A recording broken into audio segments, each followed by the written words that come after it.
Hello दोस्तों, आज का वीडियो आपका देखने के लिए बहुत ज़रूरी है दोस्तों। सबसे जितने वीडियो बने हैं सबसे ज़्यादा इम्पोर्टेंट वीडियो ये है। आप सुन के अपने आप ही कहोगे हाँ, वास्तव में ये इम्पोर्टेंट है। तो दोस्तों, मैं शुरू करता हूँ इस वीडियो को। देखिए, पहले राम कहानी बताता हूँ निफ्टी 50 की। निफ्टी 50 15,808 पे खुला, 15,880 चला गया। कोई बात नहीं, चला गया, देखते रह गए सब। दोस्तों 7 मिनट में 880 से 15,800.9 टच करके फिर 7 मिनट में 15,880 के पास चला गया। ये देखिए, ये क्या हुआ है। 7 मिनट में आप क्या कर सकते हो? ना तो आप ऑर्डर डाल सकते, ना ही आप कुछ निर्णय ले सकते। और दोस्तों, देखते ही देखते निफ्टी 50 16,011 पे बंद हुआ। बीच में भी आया, वो 15,880 से 15,834, और जबकि सिंगापुर निफ्टी 811 पे आ गया था सिंगापुर निफ्टी। लेकिन हमारा इंडिया का निफ्टी 50 15,880, 890 या 900 के पास जाके दोस्तों ये दोबारा से 850 तो आया, उसके नीचे बिल्कुल नहीं आया। 843 भी शायद मैंने देखा था, लेकिन ये 830 नीचे नहीं आया। जबकि सिंगापुर निफ्टी 15,811 मैंने देखा, नंबर 1। नंबर 2, फिर ये 15,900 को काटता हुआ। और दोस्तों, Dow Jones futures 200 point minus. World के पहली बार दोस्तों, यूरोप को छोड़ के एशिया के सारे बाजार रेड। इफ एंड अदरवाइज कल या परसों 1-2 कंट्री ग्रीन हुआ करता था, आज सब रेड थे। और 200 पॉइंट डो जोन फ्यूचर्स भी लगभग 200 के आसपास रेड हो गया। तो भी निफ्टी 50 को कोई फर्क नहीं पड़ा। ये 15,920, 950। और जैसे ही 12:30 बजे टाइम पास ये कर रहा था, 12:30 बजे यूरोप के बाजार खुले। हमें तो लग रहा था कि Dow Jones future red 200 point है तो यूरोप के बाजार रेड खुलेंगे। लेकिन दोस्तों, ये पहली बार देखने में आया कि यूरोप के बाजार 1.5% तीनों ऊपर खुले, CAC, DAX and London, FTSE। और देखते ही देखते वो 2.5% ऊपर चले गए। निफ्टी 50 उन्हीं के पीछे 15,990 और 16,000 भी काट दिया। फिर दोस्तों वहीं बैठ गया, 16,002 काट के 15,990 पे बैठ गया। और 15,990, 980 पे टाइम पास करता रहा निफ्टी 50। इसी बीच बहुत ही सिस्टमेटिक वे में किसी महान व्यक्ति ने आज डिसीजन लिया। वो महान व्यक्ति पकड़ा गया। वैसे कौन था जिसने निफ्टी 50 में इस तरह का गेम आज खेला? दोस्तों, जैसे ही FTSE, CAC और डेक्स यूरोपियन मार्केट 2.5% से 1.5% के आसपास आ गए, गिर के नीचे गिर के, यानी थे तो ग्रीन में ही, 2.5% ऊपर थे, लेकिन 1.1%, 1.2% एंड 1.3% इस रेंज में आ गए।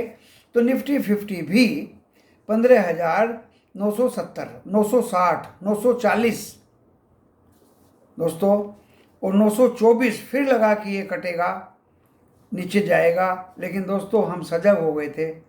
हमें लग रहा था हमें कुछ नहीं बोलना, इसकी एक्टिविटी को देखना है। और दोस्तों, उसी एक्टिविटी को देखते देखते डो जोन फ्यूचर्स माइनस में थे और उधर यूरोप बाजार अपनी बढ़त को गिरा रहा था। देखते ही देखते जैसे ही डो जोन फ्यूचर्स प्लस में हुए, 40 पॉइंट, 50 पॉइंट, 86 पॉइंट, यानी माइनस से लगभग 100 पॉइंट फिर प्लस में भी हो गए। निफ्टी 50 ने फिर ऊपर का मूव शुरू कर लिया। ऐसा लग रहा था जैसे डो जोन्स फ्यूचर्स की चाबी इन्हीं लोगों के हाथ में है। मुझे तो बिल्कुल ऐसे ही लग रहा था दोस्तों। और FTSE CSE डेक्स तो 1% के ऊपर में अभी भी चल रहे थे। उसी बीच निफ्टी 50 16,011 तक पहुंचा और लगभग 16,989 पे बंद हो गया दोस्तों। उधर बैंक निफ्टी भी बिल्कुल इसी की तरज पे चला और 33,388 दोबारा तो नहीं काट पाया सुबह के लेवल, और वो 34,000 लगभग 34,324 पे बंद हुआ और खुला था 33,876, 34,388 टच किया और 34,324 पे बंद हो गया। यानी काफ़ी बढ़त के बाद 411 पॉइंट बढ़ के वो बंद हो गया। ये तो आज ड्रामा इन सब का रहा दोस्तों। ये क्यों रहा, मैं सिस्टमेटिक वे में बता दूं आपको क्यों रहा ये ऐसा।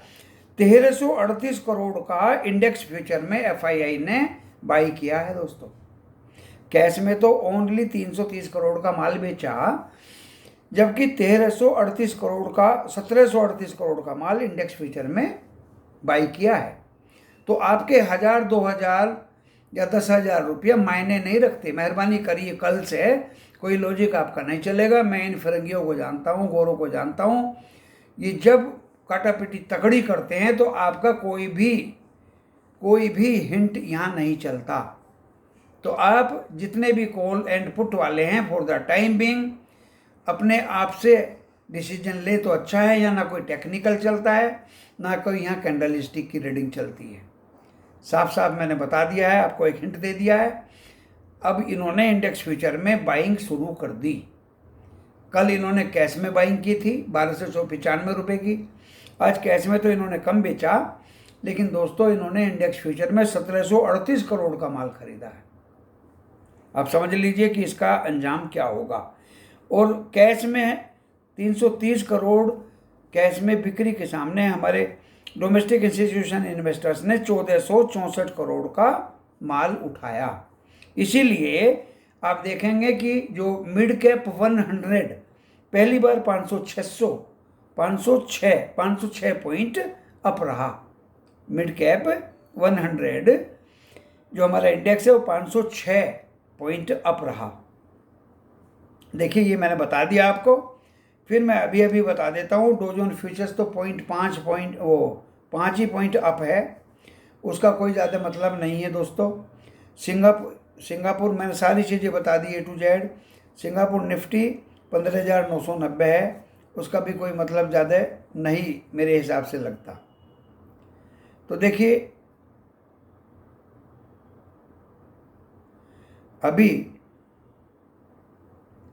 काफ़ी कुछ खरीद फरोख्त बाज़ार में चल पड़ी है और हम यही चाहते हैं कि हमारे हिंदुस्तान में FII आए, चाहे वो कैश में खरीदें चाहे वो इंडेक्स फ्यूचर में खरीदें। और शेयर बाज़ार में पैसा आएगा तो दोस्तों डॉलर की किल्लत भी दूर हो जाएगी, रुपया भी मजबूत हो जाएगा और हम भी खुशहाल रहेंगे।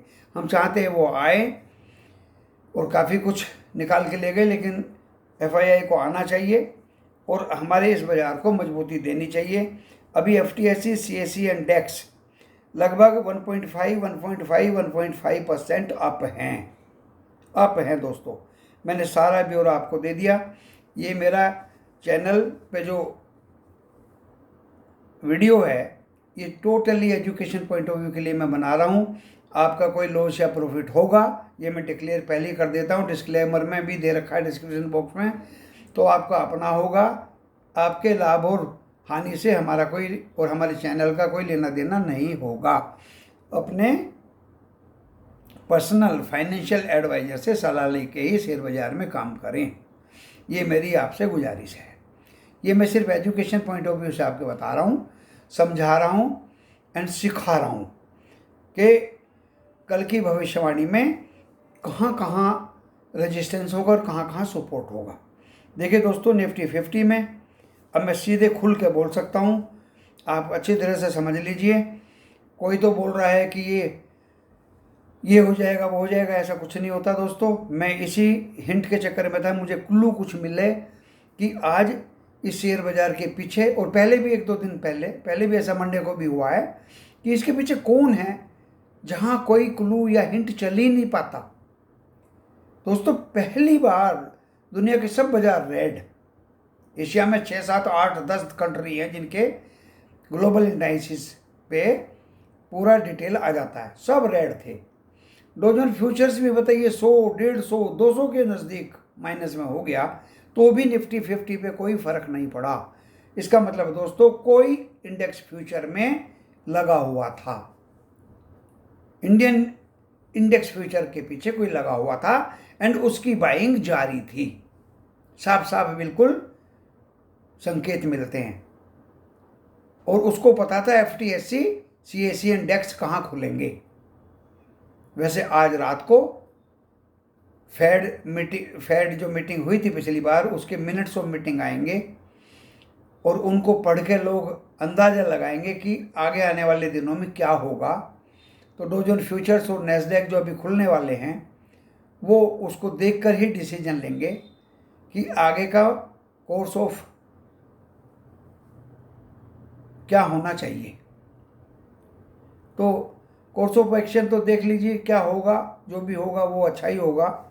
लेकिन हमें ये अच्छा लगा कि कोई किसी की बाइंग हमारे इंडेक्स में आके पड़ी, और DII ने हमारे कैश में ख़रीदा और मिड कैप 100 वालों में ख़रीदा, काफ़ी कुछ ख़रीदा दोस्तों। 506 इंडेक्स बढ़ा, तो अब हम अच्छी तरह से डिसीजन ले सकते हैं। निफ्टी 50 की भविष्यवाणी में करते हुए आपको बताता हूँ कि देखिए सीधे सीधे बात है, अब ना कल डॉ जोन्स फ्यूचर्स देखना, ना रात भर की घटनाएं देखनी। जो शाम को बताते हैं वही सुबह होगा, लगभग चेंज होगा, सुबह को आपको बता दिया जाएगा। 15,808 तो ये सुबह खुला था, लेकिन आज 15,800 मेरा पहला लेवल है जो सपोर्ट का काम करेगा दोस्तों कल, 15,800। और दूसरा दोस्तों 15,619, और तीसरा लेवल देने की मेरी हिम्मत नहीं है, क्योंकि कुछ बचा ही नहीं अब नीचे। वो उम्मीदें ख़त्म हो गई हैं कि ये नीचे इतना जाएगा उतना जाएगा। अब ऊपर 16,025 पहला रेजिस्टेंस है दोस्तों, नज़दीकी है, जो कल का हाई था, और 16,150 एंड 16,201 जब से ये बाज़ार गिरा था तब के लेवल्स आप अपने कॉपी में देखिए जो लिखे हुए हैं, ये इसके रेजिस्टेंस हैं दोस्तों। अगर ये 16,025 काटता है तो ये 16,150 की यात्रा करेगा, और उसके बाद 16,201। अब आ जाइए आप निफ्टी बैंक पे। निफ्टी बैंक का जो सपोर्ट है दोस्तों वो 33,652 है, और एक 33,000 है। बस दो ही सपोर्ट लेवल निफ्टी बैंक के दूंगा। ऊपर में आज इसने 34,388 टच किया मैक्सिमम, ये पहला रेजिस्टेंस होगा। और दोस्तों दूसरा रेजिस्टेंस 34,550 का होगा, और तीसरा इसका 34,900 का होगा बैंक निफ्टी का। मुझे बाज़ार में तेज़ी का माहौल ज़्यादा लग रहा है, मंदी का माहौल कम लग रहा है। पुट वाले भी फंसे हैं, कॉल वाले भी फंसे हैं। अपने हिसाब से जो फंसे हैं निकलने की कोशिश करिए, क्योंकि कल तो या परसों तो हम बोल रहे थे कि कोई ऑपरेटर है जिसके सामने सब फेल हो जाते हैं। तो दोस्तों FII जो नाम का एक ऑपरेटर है, उसके सामने हमारे इंडियन ऑपरेटर भी धराशायी हो जाते हैं। तो आप अपने 1,000, 2,000, 10,000 के लालच में ज़रा मेहरबानी करके इंडेक्स फ्यूचर की PE और CE से दूर रहिए। हाँ, आपको इसी दौरान आज सभी को एक स्टॉक दे देता हूँ, आपको अच्छा लगे तो उसमें खेलिए, नहीं अच्छा लगे तो मत खेलिए। दोस्तों बहुत लोग पूछ रहे थे कि स्टॉक ऑप्शन में कोई काउंटर बता दीजिए। स्टॉक ऑप्शन में दोस्तों आज मैं आपको इस वीडियो के माध्यम से वेदांता को बता रहा हूँ। इसके पास एल्यूमिनियम भी है, इसके पास गैस भी है, ऑयल भी है, डिफरेंट टाइप्स की मेटल्स भी हैं, जिंक भी है। दोस्तों इसके पास क्या नहीं है। आज इसका भाव 214 है, शायद 206 ये नहीं काटा। मैं देख रहा था कि जब ये 206 काट दे तो ये 200 के नीचे चला जाएगा, लेकिन दोस्तों बाजार रेड या कितना भी गिरा था, इसने नहीं काटा। वहीं से इसने पलटी मार दी। अगर कोई भाई चाहता है तो महीने 2 महीने का स्टॉक ऑप्शन वेदांता में ले सकता है। ज़्यादा तो मुझे देखो स्टॉक ऑप्शन की नॉलेज नहीं है, लेकिन किसी ने गुजारिश की कि आप एक स्टॉक भी दे दीजिए, तो आज मेरा शायद पहली बार वेदांता नाम का स्टॉक ऑप्शन में दिया जा रहा है। आपको अच्छा लगे स्टडी करके इसको लीजिए, और नहीं अच्छा लगे तो कोई बात नहीं दोस्तों, क्योंकि मुझे लगता है बाज़ार में मूव आएगा। मैंने ये भी कहा था कि एवरी ईयर जून में मिनिमम लेवल्स होते हैं, वो आ चुके हैं दोस्तों। और जो अपना डीपी था, डीमेट पोर्टफोलियो, उसमें हमने अच्छे अच्छे स्टॉक्स अपने में रख लिए हैं। आप लोगों को भी रखने के लिए बोला था कि सजा के आप रख लीजिए, यही समय होता है स्टॉक को इकट्ठा करके रखने का। जुलाई ऑनवर्ड फ्राइडे को टीसीएस के रिजल्ट्स आ रहे हैं, उसके बाद 14 जुलाई को शायद इन्फोसिस के आएंगे, और फिर शुरू हो जाएगी इनकी रिजल्ट आने की प्रक्रिया, और मार्केट में चढ़ाव अब शुरू हो जाएगा। कोई भी भाई अपने पोर्टफोलियो के किसी भी शेयर को लॉस में ना बेचे, और उनके ऊपर आने की इंतज़ार करे, तसल्ली रखे, सब्र रखे। इसी का नाम स्टॉक मार्केट है। इसी के साथ मैं अपने इस वीडियो को यहीं विराम देता हूँ। नमस्कार।